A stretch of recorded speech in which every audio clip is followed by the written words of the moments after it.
Salut, c'est Mike. Aujourd'hui, on va parler des numbers, des nombres en JavaScript. Tu vas voir qu'il y a beaucoup de subtilités à connaître. Allez, c'est parti. Look at my swag, look at that bag, ain't that jewelry? Yeah. Look at my house, look at my spouse, ain't that jewelry? Yeah. Look at my Alors, première chose, on va ouvrir le fichier. Enfin, j'ai créé un fichier number.js que j'inclus dans une page HTML. Je te mets tous les fichiers en dessous, tu peux les télécharger à tout moment, tu peux les modifier, tu peux les adapter, tu peux t'amuser avec, il n'y a pas de souci. Alors, c'est parti, je vais te montrer comment on utilise les numbers, enfin surtout déjà comment on déclare un number. Donc déjà, tu déclares une variable, par exemple var, je vais appeler a égale 1, 2, 3, 123 par exemple. Là, mon clavier ne marche pas. 123, donc tu vois, j'ai déclaré, là je viens de déclarer un entier, tu vois, 123. Je l'ai mis dans une variable a. Donc c'est une manière, c'est la manière la plus simple en fait de déclarer un nombre. Donc là tu vois que c'est un nombre entier, c'est pas un nombre en virgule. Tu peux déclarer un nombre à virgule, ce qu'on appelle un décimal, comme ça, par exemple 1.23.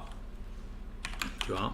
Donc ça c'est une autre manière de déclarer un number. Donc tu vois que tu peux avoir des entiers, des nombres décimaux. Ensuite, il ne faut surtout pas confondre avec ça. Ce que je suis en train de taper ici. Ça, c'est bien évidemment pas un nombre, c'est une chaîne de caractères qui contient le caractère 1, 2 et 3. Donc ça, c'est une erreur de débutant. Tu vois beaucoup de débutants qui font cette erreur, qui veulent mettre un nombre et puis qui le mettent en chaîne de caractères. Et ce qu'on peut faire, on va faire, c'est quoi? On va faire un console log. Tu vas voir console.log et on va loguer le type. Tu vas voir que il te retourne pas la même chose. Donc A et de type, par exemple. Et de type, et je vais te mettre plus type. Alors je sais pas si tu connais type off, mais ça te retourne le type de ta variable. Donc par exemple a est de type, si je log, tu vois que a est de type, je l'ai mis ici dans la console en bas, number, ce qui est tout à fait normal puisque je te montre comment déclarer un number. Ensuite on a b, je vais faire la même chose avec b, donc b est de type, donc là tu vas voir qu'on est toujours, c'est toujours un number, ok. Et je vais faire la même chose pour C. Hop, C. Donc là, tu vois qu'il te met C est de type string. Donc fais attention à ça si tu débutes. Ne confonds pas les numbers et les chaînes de caractères, donc les types string. C'est vraiment des choses très différentes. Ensuite, en JavaScript, donc là c'était la manière, on a vu la manière, ce qu'on appelle littérale de définir un number, mais tu peux définir aussi, par exemple, je vais écrire une variable d. Tu peux définir un number comme ça, par exemple. Number, entre parenthèses, et puis tu mets ton nombre, par exemple, 123. Ça, c'est une manière aussi classique de définir un number. Je vais te montrer, on va le loguer, tu vas voir. Hop. Donc là, par contre, donc tu vas voir que ça fait la même chose. Tu vas voir. Donc, d, hop, il te met que d est de type number. Jusqu'à là, tout va bien. Ça, c'est la même chose que déclarer la variable a. Tu vois, ça revient au même. Une erreur que je vois assez souvent, il faut faire très attention à ça. Il ne faut pas confondre. Là, tu vois, c'est des numbers de type, ce qu'on appelle des types primitifs. Alors, je t'ai mis un petit schéma d'ailleurs, j'ai retrouvé ici. Dans beaucoup de langages, c'est comme ça. Et en JavaScript, c'est comme ça. C'est que tu as des types qui sont primitifs, c'est-à-dire des types de base qui sont définis par le langage. Tu vois, par exemple, tu as le type number, le type string ici, là, le type booléen, nul, undefined. Je crois que tu dois en avoir d'autres. Et tu as des types non primitifs, ce qu'on appelle des objets, c'est pour ça qu'on parle de langage orienté objet, comme par exemple l'object, le array, les functions, les dates, etc. Tu vois, donc il faut vraiment, à chaque fois que il faut vraiment différencier les types primitifs des types objets. Ça, c'est une petite nuance que je voulais apporter. Pourquoi? Parce que je vois beaucoup cette erreur. Donc là, tu vois que j'ai défini un type number, donc qui est un type primitif. Et je vois beaucoup cette erreur, par exemple, des personnes qui font var e égale. Et là, ils utilisent le mot-clé new number. New number de, pareil, de 1, 2, 3. Et là, du coup, c'est plus un type primitif que tu crées, c'est un type object. Et d'ailleurs, tu vas voir, on va le loguer. On va le loguer tout de suite. E est de type, et tu vas voir qu'on va plus être de type number, mais on va être de type object. Donc il peut y avoir tu peux avoir comme ça des problèmes après quand tu fais quand tu fais dans tes algos, je sais pas moi, par exemple, imaginons tu veux faire t'as un code avec un if else et tu veux faire if e égale 123. Tu veux faire if e égale 123. Là, j'ai bugué. Pardon, excuse-moi. If e égale 123. Et là, tu veux loguer console.log. Et là, tu veux loguer, bon, je sais pas, mais je vais mettre Toto. Allez. Et bah, tu vas voir que ici, est-ce que E vaut 123? Comme c'est pas un type primitif, tu vas voir qu'on va pas passer dans le if. Tu vois, il log pas, on log pas Toto. Pourquoi? Parce que là, on compare un type primitif 123 avec E qui est un objet. Donc là, ça ne fonctionnera pas. Si tu mets if D égale 123, ici, est-ce qu'on compare? Là, on va comparer D avec la valeur du number 123. Tu vas voir que là, on va passer à l'intérieur du if. Ça veut dire que, tu vois, je passe dedans, Toto. Ça veut dire que D contient bien le number 123. Tandis que E, il ne contient pas le number 123, il contient un objet qui a à l'intérieur un number 123. Donc ça, c'est une petite nuance que je voulais te montrer en début de ce tuto pour vraiment pas confondre cette syntaxe. Donc ça, je te déconseille d'utiliser des new numbers, des new strings, des trucs comme ça. Tu dois utiliser un maximum des types primitifs. Tu vois, tu le déclares comme la variable A en haut. C'est ce qu'il y a de plus simple. Alors ensuite, qu'est-ce que je voulais te montrer? Je voulais te montrer, par exemple, tu as, comment on appelle ça? Tu as tout un tas de fonctions, de méthodes primitives qu'on appelle sur number. Je te donne un exemple. Par exemple, quand tu fais des calculs avec des numbers, tu as des limites max. C'est les limites de ton système, c'est les limites de JavaScript que tu ne peux pas dépasser. Par exemple, tu as quelque chose qui s'appelle number. Il te propose quelque part. Voilà, max value, tu vois, max value, ça te retourne le number maximum qui est autorisé par, attends, je vais te le loguer, tu vas voir, ça va être tout simple, hop, je vais te le loguer ici, je vais te mettre ça comme ça, hop, je vais monter un peu là, pour qu'on voit un peu mieux. Alors, max value, ça vaut quoi? Tu vois que le max value, c'est 1, exposant 308, donc c'est un nombre énorme, mais si tu fais des calculs, par exemple, tu fais une application de calcul, une calculette en ligne ou des choses comme ça, ce qu'il faut savoir, c'est que tu as des nombres. Si jamais ton calcul il dépasse ce nombre, ça ne pourra pas fonctionner. Le moteur ne pourra pas calculer le truc. Donc, tu as tout un tas de constantes, comme ça s'appelle des constantes, qui te permettent de voir un peu ce que Number est capable de faire. Ce qu'il y a aussi d'important, tu as aussi ta min value, hein, je te montre vite fait, tu as aussi min value. Hop, je vais te montrer par exemple la valeur minimale, elle est où? Min value. Tu vois que c'est 5 exposant moins 324. Ça veut dire un nombre à virgule 0,000, enfin c'est un nombre très petit, donc ça c'est tu pourras pas travailler, on va dire, avec des nombres plus petits que cela. Donc voilà, ça c'est pour les bases les bases de number. Il y a aussi des choses à connaître. Quelque chose d'important, c'est par exemple si tu déclares une variable, je sais pas, une variable name égale, et là tu veux mettre, je sais pas, tu utilises comme on a vu number de, comme on a vu plus haut, on a mis 1, 2, 3. Tu vois, ici on a mis number de 1, 2, 3. Donc là ça te retournait bien un number. Si tu fais number de, par exemple, Toto, là ce qu'il va y avoir dans name, ça ne sera pas Toto ou un chiffre de Toto, il ne saura pas convertir ça.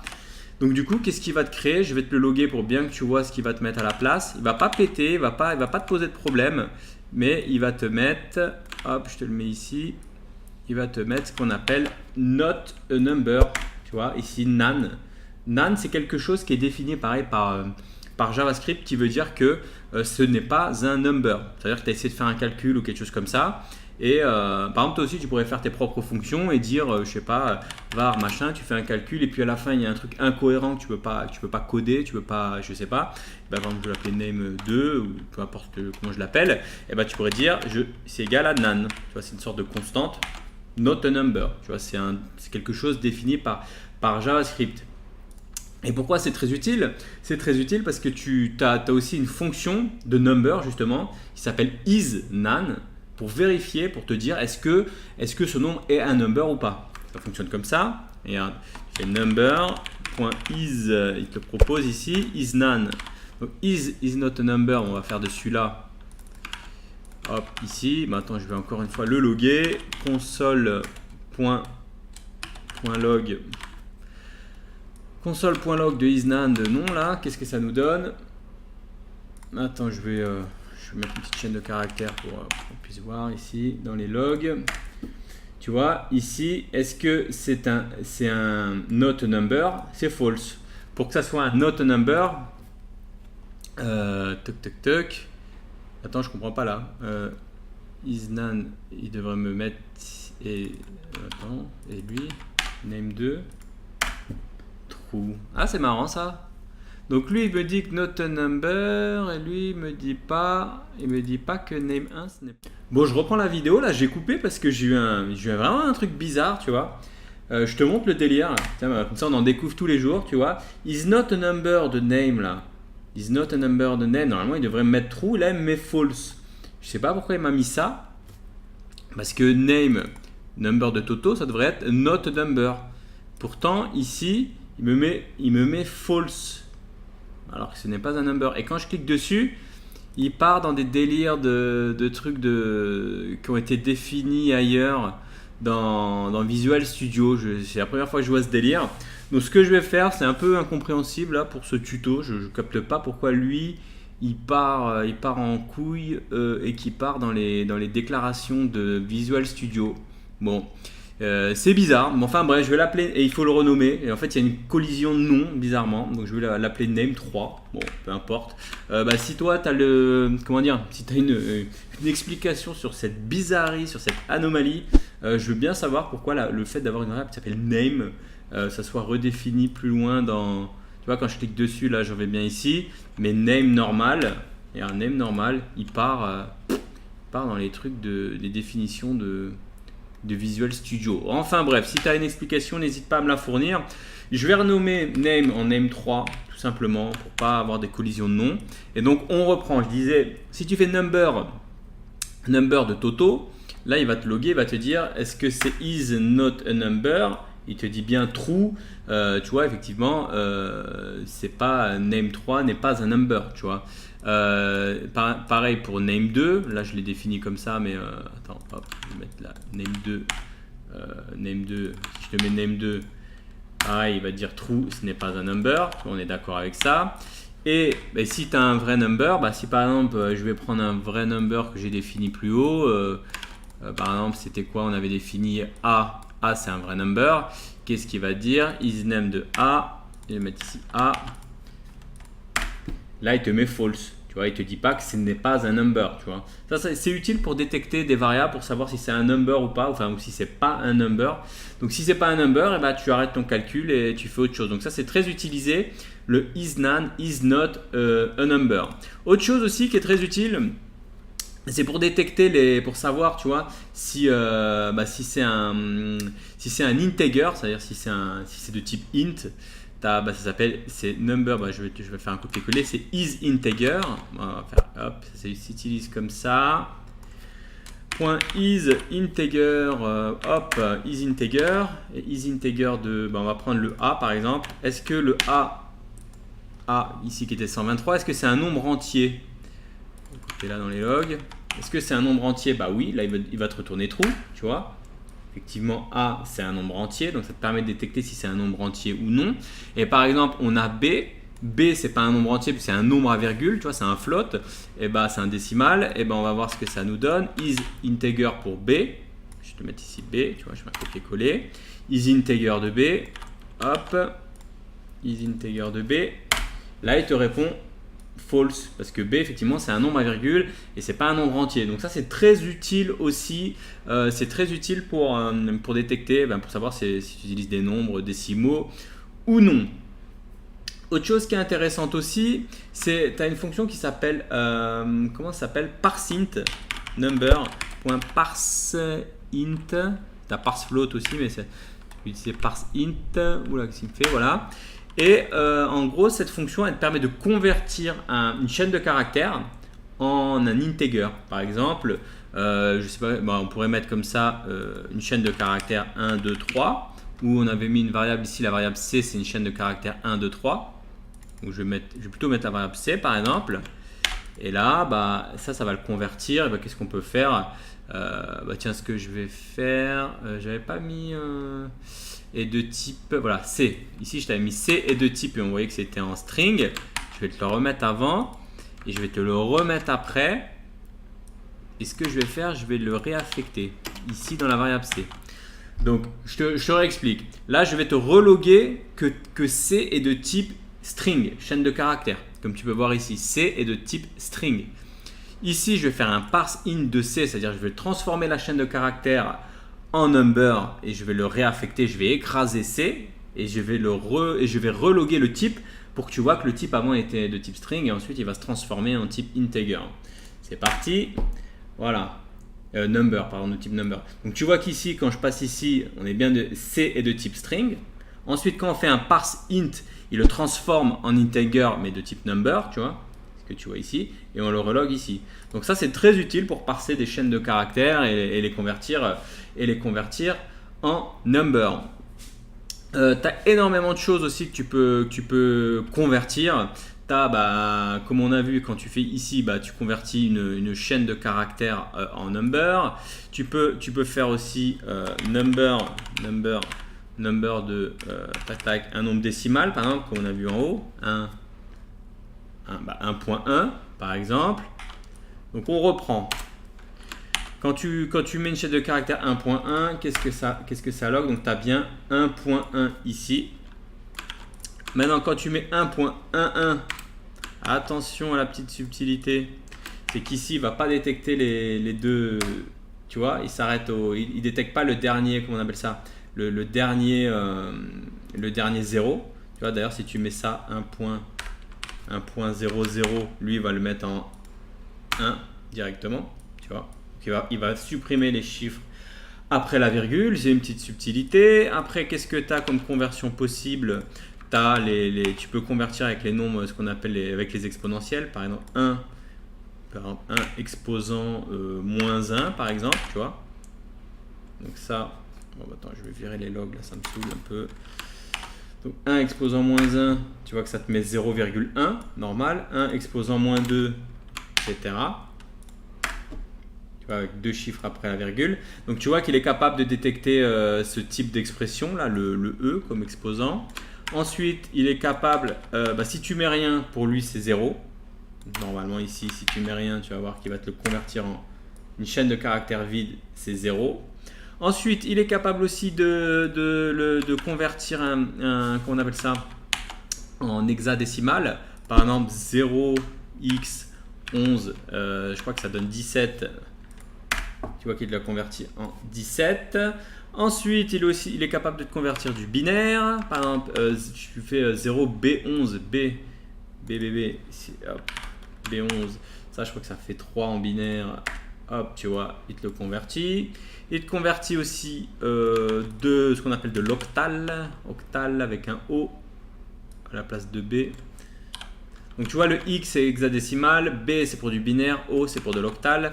Et je crois que ça, je sais plus ce que ça fait, 9, je crois, c'est ça? Ouais, voilà, 9. Il est capable donc ça, il est capable de te convertir donc de l'hexadécimal du binaire de l'octal. Si tu mets une chaîne de caractères bidon comme on a vu ici, bah là il va te mettre not a number normalement. Voilà, not a number.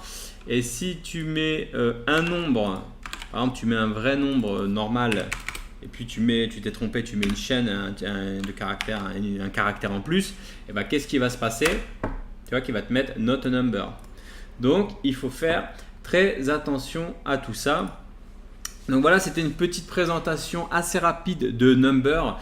Retiens bien ça. Si tu devais retenir une chose importante de Number, c'est que évite d'utiliser les objets Number. Utilise un maximum de primitifs, c'est-à-dire en déclaration littérale comme ça, là, 1, 2, 3 ou 1.23.